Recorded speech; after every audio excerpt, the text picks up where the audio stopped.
لن تنالوا البر حتى تنفقوا مما تحبون وما تنفقوا من شيء فإن الله به عليم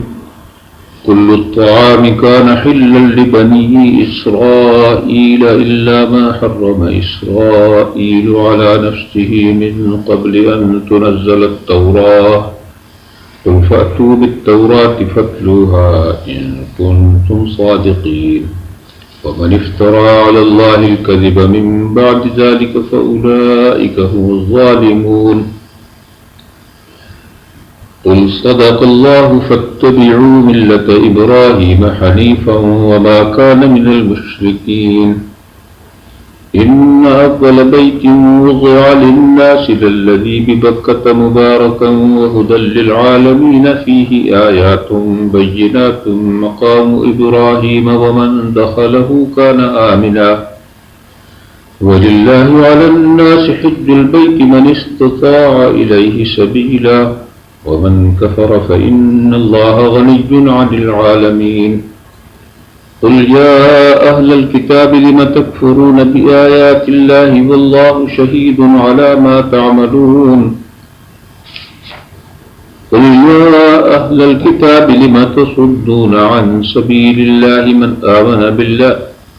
قل يا أهل الكتاب لم تصدون عن سبيل الله من آمن تبغونها عوجا وأنتم شهداء وما الله بغافل عما تعملون يا أيها الذين آمنوا إن تطيعوا فريقا من الذين أوتوا الكتاب يردوكم بعد إيمانكم كافرين وكيف تكفرون وأنتم تتلى عليكم آيات الله وفيكم رسوله ومن يعتصم بالله فقد هدي إلى صراط مستقيم يا أيها الذين آمنوا اتقوا الله حق تقاته ولا تموتن إلا وأنتم مسلمون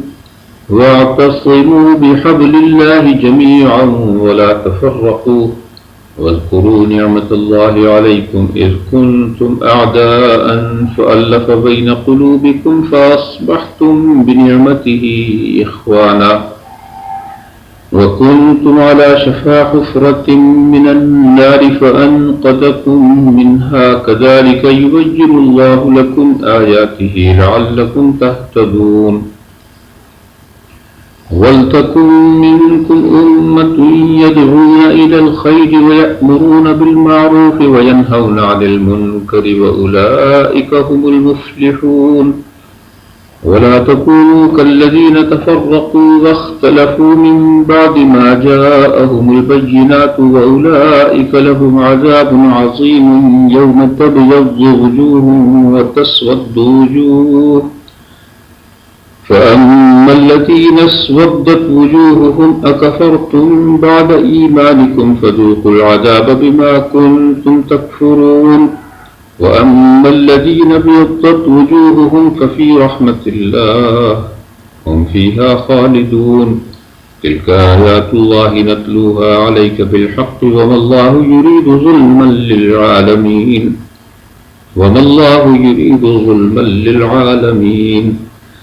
ولله ما في السماوات وما في الأرض وإلى الله ترجع الأمور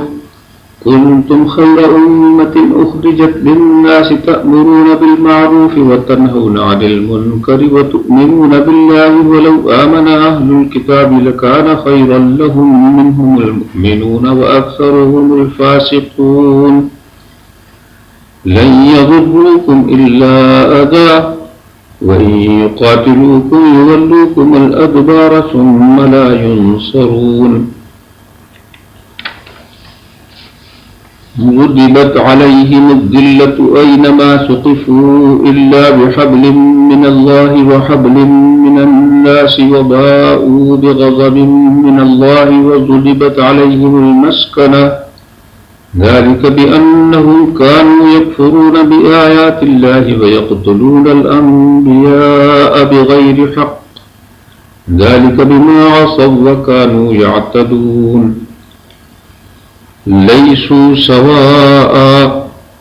من أهل الكتاب أمة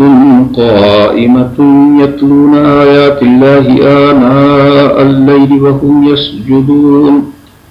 يؤمنون بالله واليوم الآخر ويأمرون بالمعروف وينهون عن المنكر ويسارعون في الخيرات وأولئك من الصالحين وما يفعلوا من خير فلن يكفروه والله عليم بالمتقين إن الذين كفروا لن تغني عنهم أموالهم ولا أولادهم من الله شيئا وأولئك أصحاب النار هم فيها خالدون مثل ما ينفقون في هذه الحياة الدنيا كمثل ريح فيها صر أصابت حرث قوم ظلموا أنفسهم فأهلكته وما ظلمهم الله ولكن أنفسهم يظلمون وما ظلمهم الله ولكن أنفسهم يظلمون يا أيها الذين آمنوا لا تتخذوا بطانة من دونكم لا يألونكم خبالا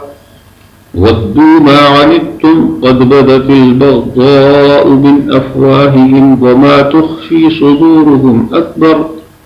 قد بينا لكم الآيات إن كنتم تعقلون ها أنتم أولئك تحبونهم ولا يحبونكم وتؤمنون بالكتاب كله وإذا لقوكم قالوا آمنا وإذا خلوا عضوا عليكم الأنامل من الغيظ قل موتوا بغيظكم إن الله عليم بذات الصدور إن تمسسكم حسنة تسؤهم وإن تصبكم سيئة يفرحوا بها وإن تصبروا وتتقوا لا يضركم كيدهم شيئا إن الله بما يعملون محيط وإذ غدوت من أهلك تبوئ المؤمنين مقاعد للقتال والله سميع عليم إذ هم الطائفتان منكم أن تفشلا والله وليهما وعلى الله فليتوكل المؤمنون ولقد نصركم الله ببدر وأنتم أذلة فاتقوا الله لعلكم تشكرون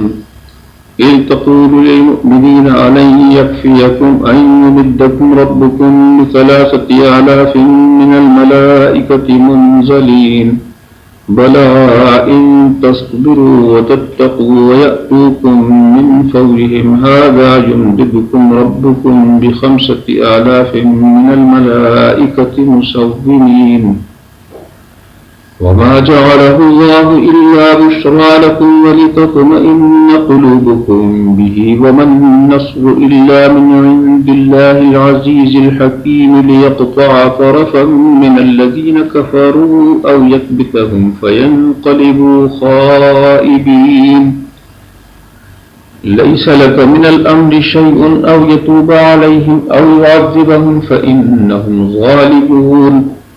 ولله ما في السماوات وما في الأرض يغفر لمن يشاء ويعذب من يشاء والله غفور رحيم يا أيها الذين آمنوا لا تأكلوا الربا أضعافا مضاعفة واتقوا الله لعلكم تفلحون واتقوا النار التي أعدت للكافرين وأطيعوا الله والرسول لعلكم ترحمون وسارعوا إلى مغفرة من ربكم وجنة عرضها السماوات والأرض أعدت للمتقين الذين ينفقون في السراء والضراء والكاظمين الغيظ والعافين عن الناس والله يحب المحسنين والذين إذا فعلوا فاحشة أو ظلموا أنفسهم ذكروا الله فاستغفروا لذنوبهم ومن يغفر الذنوب إلا الله ولم يصروا على ما فعلوا وهم يعلمون أولئك أولئك جزاؤهم مغفرة من ربهم وجنات تجري من تحتها الأنهار خالدين فيها ونعم أجر العاملين.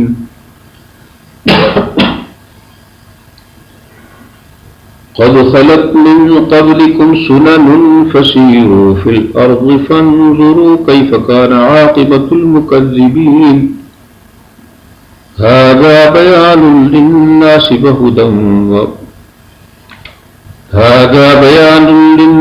وهدى وموعظة للمتقين. ولا تهنوا ولا تحزنوا وأنتم الأعلون إن كنتم مؤمنين. إن يمسسكم قرح فقد مس القوم قرح مثله وتلك الأيام نداولها بين الناس وليعلم الله الذين آمنوا ويتخذ منكم شهداء.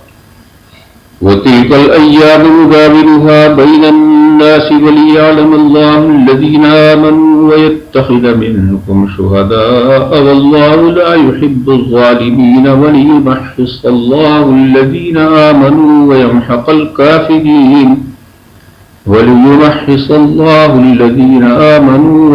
الكافرين. أم حسبتم أن تدخلوا الجنة ولما يعلم الله الذين جاهدوا منكم ويعلم الصابرين. ولقد كنتم تمنون الموت من قبل أن تلقوه فقد رأيتموه وأنتم تنظرون. وما محمد إلا رسول قد خلت من قبله الرسل أفإن مات أو قتل انقلبتم على أعقابكم ومن ينقلب على عقبيه فلن يضر الله شيئا وسيجزي الله الشاكرين. وما كان لنفس أن تموت إلا بإذن الله كتابا مؤجلا ومن يرد ثواب الدنيا نؤته منها ومن يرد ثواب الآخرة نؤته منها وسنجزي الشاكرين.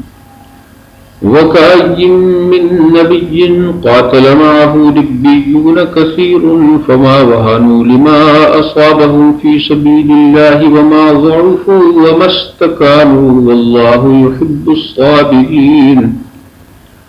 وما كان قولهم إلا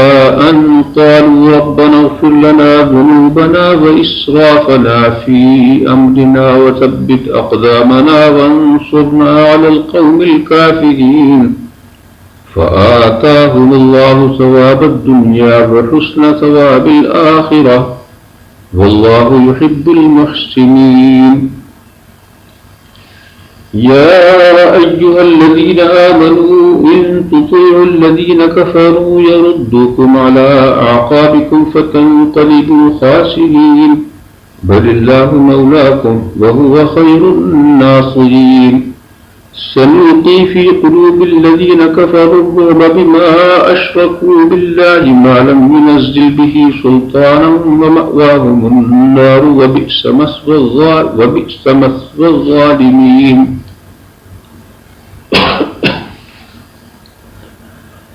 ولقد صدقكم الله وعده إذ تحسونهم بإذنه حتى إذا فشلتم وتنازعتم في الأمر وعصيتم من بعد ما أراكم ما تحبون منكم من يريد الدنيا ومنكم من يريد الآخرة ثم صرفكم عنهم ليبتليكم ولقد عفا عنكم والله ذو فضل على المؤمنين. إذ تصعدون ولا تلوون على أحد والرسول يدعوكم في أخراكم فأثابكم غما بغم لكي لا تحزنوا على ما فاتكم ولا ما أصابكم والله خبير بما تعملون. ثم أنزل عليكم من بعد الغم أمنة نعاسا يغشى طائفة منكم وطائفة قد أهمتهم أنفسهم يظنون بالله غير الحق ظن الجاهلية يقولون هل لنا من الأمر من شيء قل إن الأمر كله لله يخفون في أنفسهم ما لا يبدون لك يقولون لو كان لنا من الأمر شيء ما قتلنا هاهنا قل لو كنتم في بيوتكم لبرز الذين كتب عليهم القتل إلى مضاجعهم وليبتلي الله ما في صدوركم وليمحص ما في قلوبكم والله عليم بذات الصدور إن الذين تولوا منكم يوم التقى الجمعان إنما استزلهم الشيطان ببعض ما كسبوا ولقد عفى الله عنهم إن الله غفور حليم يا أيها الذين آمنوا لا تكونوا كالذين كفروا وقالوا لإخوانهم إذا ضربوا في الأرض أو كانوا غزا لو كانوا عندنا ما ماتوا وما قتلوا ليجعل الله ذلك حسرة في قلوبهم والله يحيي ويميت والله بما تعملون بصير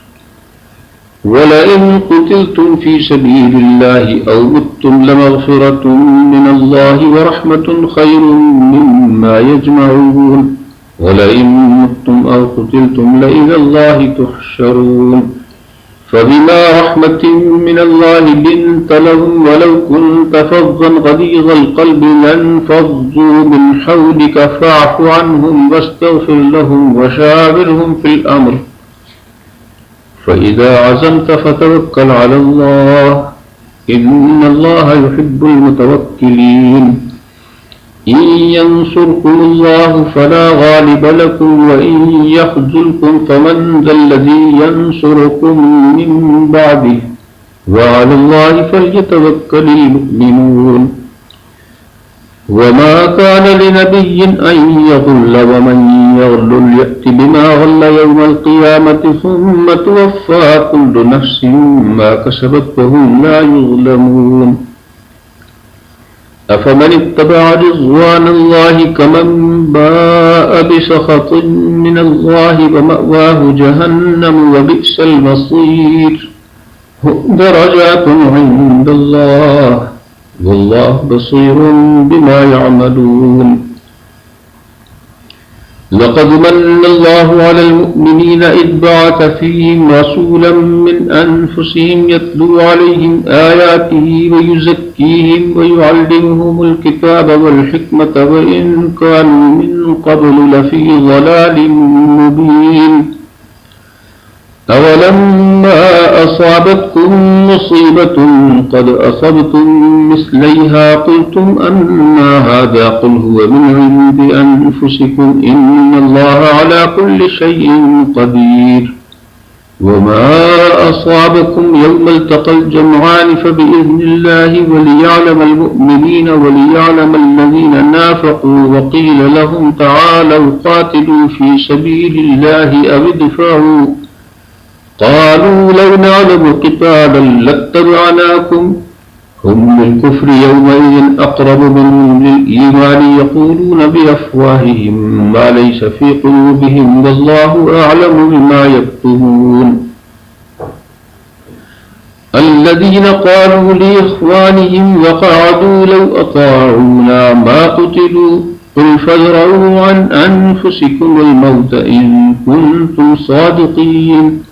ولا تحسبن الذين قتلوا في سبيل الله أمواتا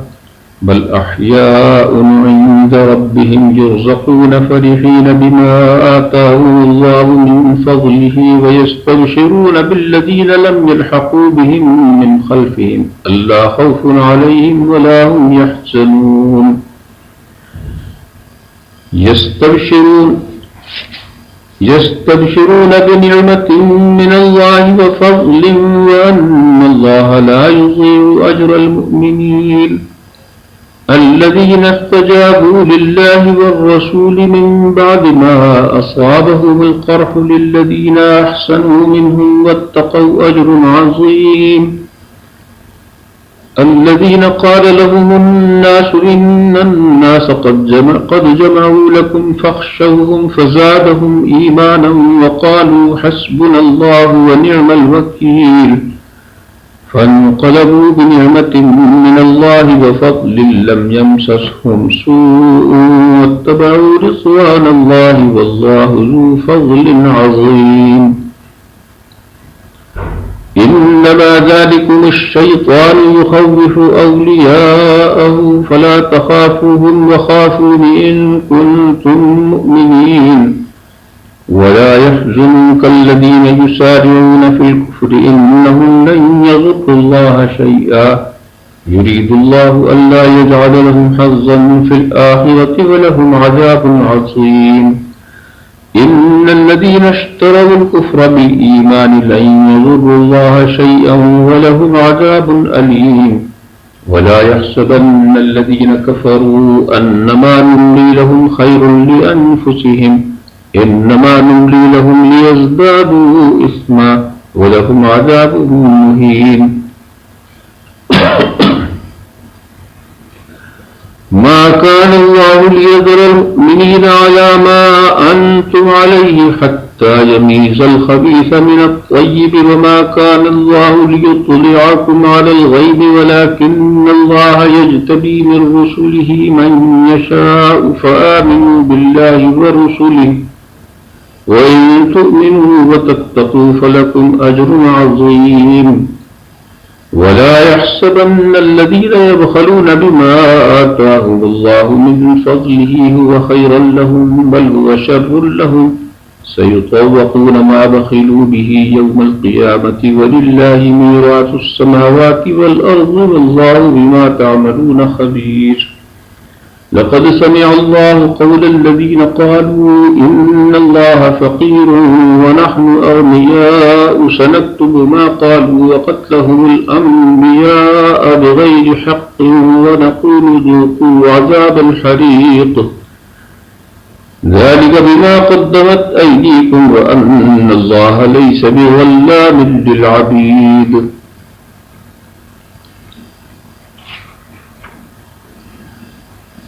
الذين قالوا إن الله عهد إلينا ألا نؤمن لرسول حتى يأتينا بقربان تأكله النار قل قد جاءكم رسل من قبلي بالبينات وبالذي قلتم فلم قتلتموهم إن كنتم صادقين فإن كذبوك فقد كذب رسل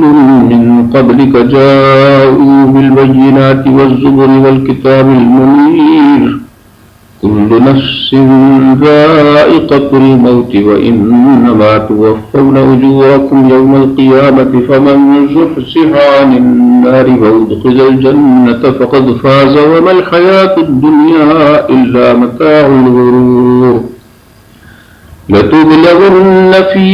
أموالكم وأنفسكم ولتسمعن من الذين أوتوا الكتاب من قبلكم ومن الذين أشركوا أذى كثيرا وإن تصبروا وتتقوا فإن ذلك من عزم الأمور وإذ أخذ الله ميثاق الذين أوتوا الكتاب لتبيننه للناس ولا تكتمونه فنبذوه وراء ظهورهم واشتروا به ثمنا قليلا فبئس ما يشترون لا تحسبن الذين يفرحون بما أتوا ويحبون أن يحمدوا بما لم يفعلوا فلا تحسبنهم بمفازة من العذاب ولهم عذاب أليم ولله ملك السماوات والأرض والله على كل شيء قدير إن في خلق السماوات والأرض واختلاف الليل والنهار لآيات لأولي الألباب الذين يذكرون الله قياما وقعودا وعلى جنوبهم ويتفكرون في خلق السماوات والأرض ربنا ما خلقت هذا باطلا سبحانك فقنا عذاب النار ربنا إنك من تدخل النار فقد أخزيته وما للظالمين من أنصار ربنا إننا سمعنا مناديا ينادي للإيمان أن آمنوا بربكم فآمنا ربنا فاغفر لنا ذنوبنا وكفر عنا سيئاتنا وتوفنا مع الأبرار ربنا وآتنا ما وعدتنا على رسلك ولا تخزنا يوم القيامة إنك لا تخلف الميعاد فاستجاب لهم ربهم أني لا أضيع عمل عامل منكم من ذكر أو أنثى بعضكم من بعض فالذين هاجروا وأخرجوا من ديارهم وأوذوا في سبيلي وقاتلوا وقتلوا لأكفرن عنهم سيئاتهم ولأدخلنهم جنات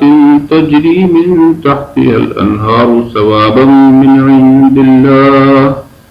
والله عنده حسن الثواب لا يغرنك تقلب الذين كفروا في البلاد متاع قليل ثم مأواهم جهنم وبئس المهاد لكن الذين اتقوا ربهم لهم جنات تجري من تحتها الأنهار خالدين فيها نزلا من عند الله وما عند الله خير للأبرار وإن من أهل الكتاب لمن يؤمن بالله وما أنزل إليكم وما أنزل إليهم خاشعين لله لا يشترون بآيات الله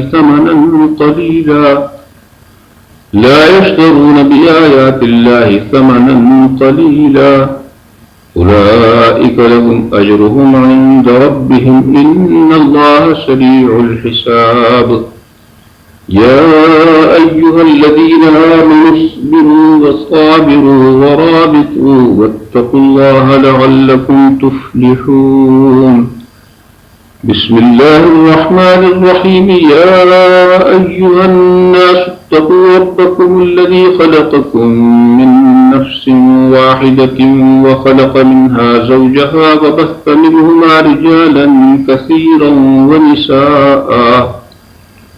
واتقوا الله الذي تساءلون به والأرحام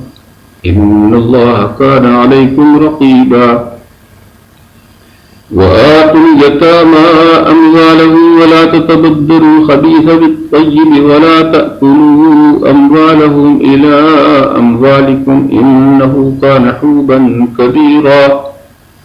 وإن خفتم ألا تقسطوا في اليتامى فانكحوا ما طاب لكم من النساء مثنى وثلاث ورباع فإن خفتم ألا تعدلوا فواحدة أو ما ملكت أيمانكم ذلك أدنى ألا تعولوا وآتوا النساء صدقاتهن نحلة فإن طبن لكم عن شيء منه نفسا فكلوه هنيئا مريئا